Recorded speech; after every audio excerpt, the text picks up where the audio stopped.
Real মাদ্রিদের হয়ে বিশ্ব ফুটবলের সবচেয়ে কঠিন মঞ্চ উয়েফা চ্যাম্পিয়ন্স লিগ জিতেছেন রেকর্ড 5 বার। ইউরোপ তখন ছিল তার পায়ের নিচে আর পুরো বিশ্ব ছিল তার স্তুতিতে মগ্ন।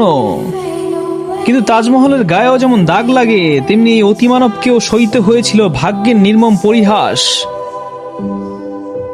ইউরোপের সোনার সিংহাসন ছেড়ে যখন সৌদির মরুভূমিতে পা রাখলেন, শুরু হলো এক অন্য লড়াই। আল নাসেরের জার্সিতে শিরোপার খুব কাছে গিয়েও একের পর এক পরাজিত ম্যাচ, ট্রফিহীন মৌসুমে এক একটি শূন্যতা তাকে উপহার দিয়েছিল এক বুক গ্লানি।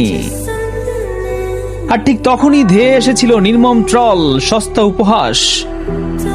নিন্দুকেরা হেসে বলেছিলেন, মরুভূমির বালুচরে হারিয়ে গেছে রাজার ধার, তার সময় শেষ। কিন্তু তারা ভুলে গিয়েছিল রোনালদো কোনো সাধারণ মাটির মূর্তি নন, তিনি গ্রিসের সেই প্রাচীন অলিম্পাসের মতো এক অটল পর্বত। বয়স যখন 41, মানুষ তখন বুটজোড়া তুলে রাখার কথা ভাবেন। তখনও তিনি অতীতের পরাজয়ের ক্ষতগুলোকে জ্বালানি বানিয়ে লড়ে গেছেন। দীর্ঘদিনের সেই সাধনা আর অপমানের জবাব অবশেষে এলো আল নাসেরের হয়ে সৌদি লীগের ভাগ্য নির্ধারণী ম্যাচে।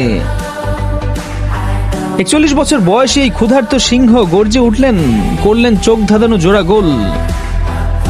সব বাধা পেরিয়ে নিন্দুকের সমালোচনাকে পায়ের নিচে পিষে ফেলে এই মহাতারকা আবার জিতলেন।